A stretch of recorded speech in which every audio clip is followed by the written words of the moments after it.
Good evening, and welcome to another edition of Sit Down, America.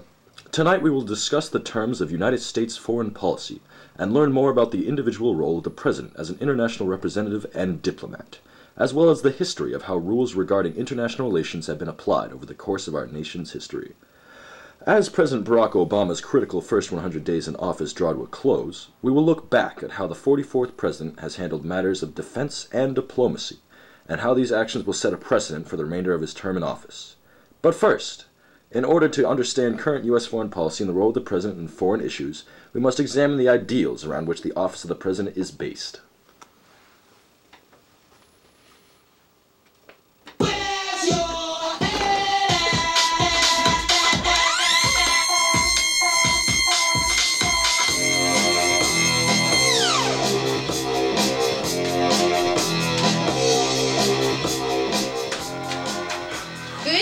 Welcome to another edition of Sit Down America.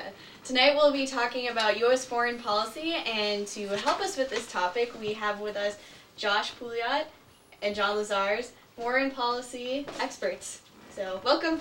Thank you. Thank you for having me. Well, the debate over the constitutional powers of the president was one of the greatest in our nation's history, government-wise. And at first the framers feared the idea of a single executive figurehead, believing it would set up kind of an atmosphere of monarchy and conspiracy and corruption. What changed that? Well, the nation was still young and extremely vulnerable to attack from foreign enemies, and it needed a political system with a single president endowed with the power to make strong decisions quickly to defend the country. And while the executive is tempered by some regulations by Congress and the judiciary, the framers ended up delegating 8 powers just for the president. All right, so these powers include the first, to serve as Commander-in-Chief of the Armed Forces, to commission the officers of those armed forces, to grant reprieves and pardons for federal offenses, to convene special sessions of Congress, to receive ambassadors, to execute the laws of the United States fairly and equally, to wield executive power, and to appoint officials to lesser offices. Now, these powers seem to be clearly defined, but the president of modern day seems to kind of go away from these, kind of expand upon these powers. What gives him the right, or what's happened to allow the president to go beyond these specific 8 powers?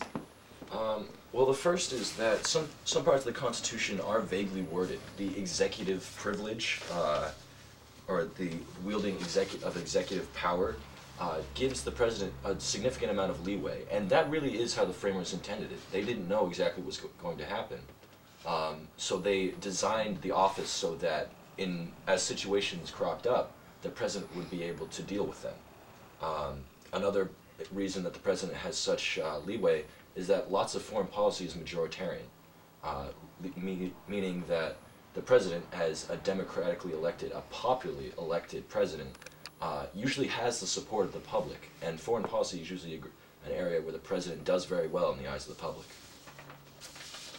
It makes him the dominant figure in most of politics, and all those subcommittees and committees within Congress, they can't command the same respect and attention that the president can get at any time.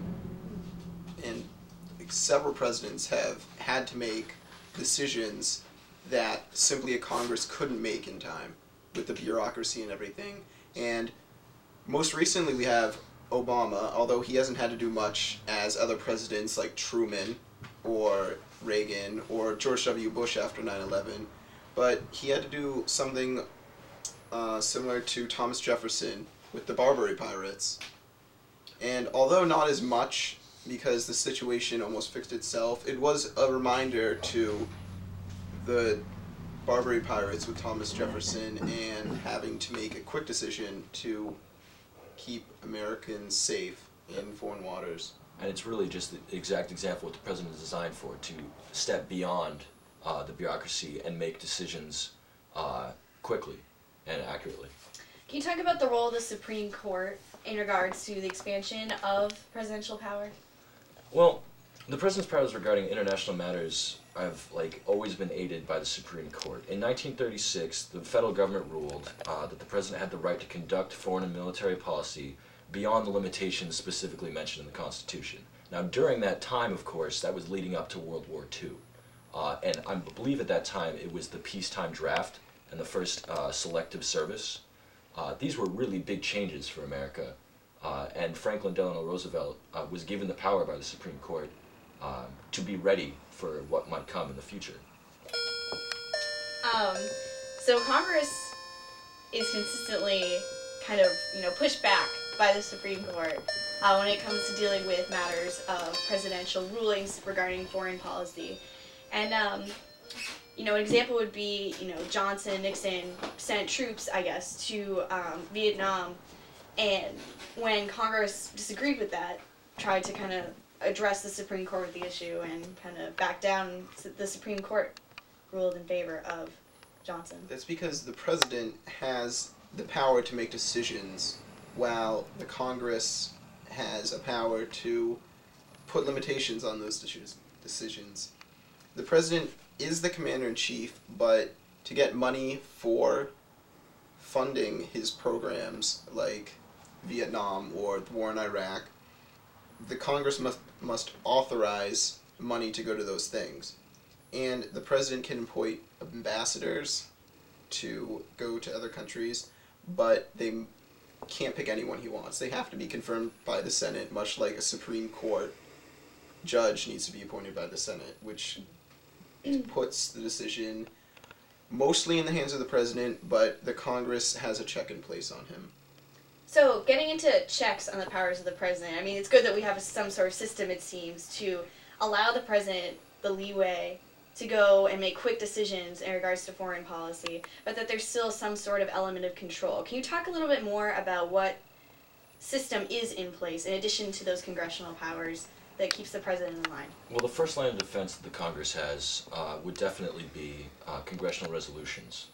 After 60 days, when forces are put into a region, the president must apply for, well, not really apply, the Congress must give legitimacy to that action and say whether or not the president can continue to use forces in that area. If the Congress says no, the president must withdraw forces. One of the second largest tools in the hands of Congress is the War Powers Act of 1973. In that case, that pretty much solidified what powers Congress had over them with the congressional resolutions and with the 60-day limit.